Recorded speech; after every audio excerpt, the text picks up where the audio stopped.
Iran के अंदर भारी प्रोटेस्ट देखने मिल रहा है। ईरान प्रोटेस्ट के इस वीडियो को ध्यान से देखिए, जहां महिलाएं अपने हिजाब को पब्लिकली बोनफायर के अंदर जला रही हैं। अगर हिजाब कंट्रोवर्सी की बात की जाए तो अभी इंडिया में कुछ महीनों पहले हिजाब कंट्रोवर्सी हुई थी, जहां पर यह देखने मिला था जो लड़कियां स्कूल जा रही हैं वो चाहती हैं कि वो स्कूल हिजाब पहन करके जाएं और वो इसकी परमिशन मांग रही होती हैं। दोस्तों, आखिर ये प्रोटेस्ट हिजाब पहनने या ना पहनने को लेकर के है या ये प्रोटेस्ट फ्रीडम ऑफ चॉइस को लेकर के है, जानेंगे आज के इस एपिसोड में। Protests have broken out in several parts of Iran. It is day 7 of demonstrations in Iran. She fell ill while waiting for other women. In the dead of night, Iran awakens to the sound of protest. Following the death of 22-year-old Mahsa Amini.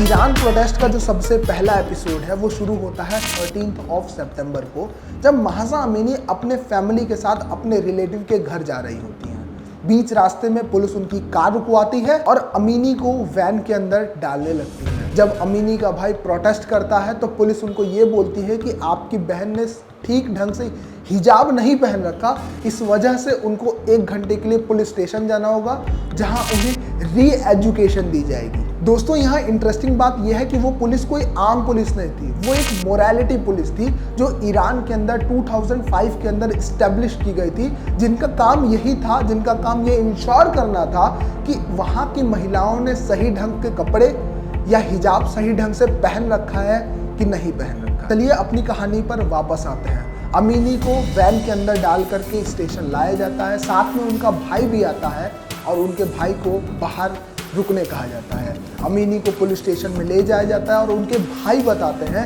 कि अंदर से बहुत चीखने चिल्लाने की आवाज़ें आती हैं। कुछ टाइम के बाद अमीनी के भाई को वहाँ एक एम्बुलेंस दिखाई पड़ती है और जिसके थ्रू अमीनी को चुपके से हॉस्पिटल ले जाया जाता है, जहां पर उनके फैमिली मेंबर को ये बताया जाता है कि उनकी बहन को हार्ट अटैक आया था और वो अभी कोमा के अंदर है। 15 सितंबर को पुलिस की एक ऑफिशियल स्टेटमेंट आती है कि अमीनी को हार्ट अटैक आया था, जिसकी वजह से उनको हॉस्पिटलाइज किया, और 16 सितंबर को हॉस्पिटल से खबर आती है कि अमीनी की मृत्यु हो चुकी है। वहाँ के आई विटनेसेस ने मीडिया को ये बताया कि वैन के अंदर पुलिस ने अमीनी को बहुत मारा था और ये सेम बात मीडिया को उनके पापा ने भी बताई। इन सभी एक्यूजेशन को ईरान के इंटीरियर मिनिस्टर अहमद वहीदी ने खारिज कर दिया और उन्होंने मोरालिटी पुलिस के सपोर्ट में ये बोला कि उनके पास ऐसे कोई हथियार नहीं थे जिससे वो अमीनी को मार सकते थे। कुछ समय के बाद हैकर एक्टिविस्ट ने एक सिटी स्कैन पब्लिश किया,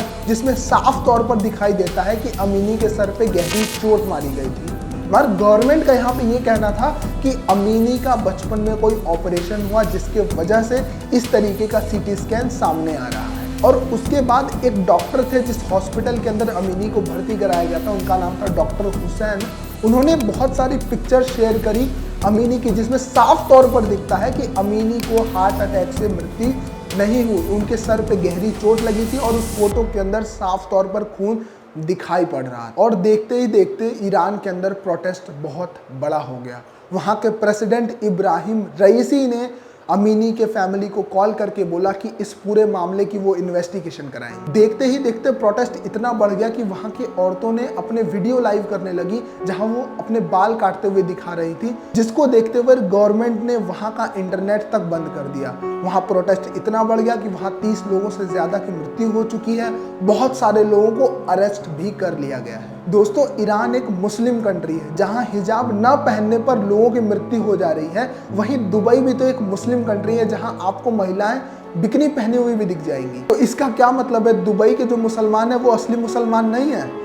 ऐसा बिल्कुल नहीं है। बताता है कि ईरान कितना ज्यादा कंजर्वेटिव कंट्री है। दोस्तों, ऐसा नहीं है कि ईरान के अंदर हिजाब पहनना हमेशा से ही कंपलसरी रहा था। ईरान के अंदर 1979 के अंदर एक इस्लामिक रेबेलियन हुआ, जिसके बाद 1981 के अंदर एक लॉ पास किया गया, जिसमें यह बोला गया कि जितनी भी महिलाएं हैं उन सभी को अगर पब्लिक प्लेस पे जाना है, कहीं ऑफिस जाना है, तो उनको हिजाब पहनना कंपलसरी होगा, जिसका प्रोटेस्ट भी हुआ था, जिसका विरोध भी हुआ था 1981 के अंदर, मगर उसके बाद इस लॉ को टर्मिनेट नहीं किया और टाइम टू टाइम इसके अगेंस्ट हमें प्रोटेस्ट देखने को मिलते रहते हैं। जैसे 2006 के अंदर एक वुमेन एक्टिविस्ट ने एक कैंपेन चलाया था जहां उन्होंने 1 मिलियन सिग्नेचर कराए थे against all discrimination law for women in Iran. और 2014 में माई स्टेल दी वुमेन करके भी एक प्रोटेस्ट हुआ था। और ये जो अमीनी की डेथ है, ये सिर्फ और सिर्फ एक ट्रिगर पॉइंट था जो ये प्रोटेस्ट इतना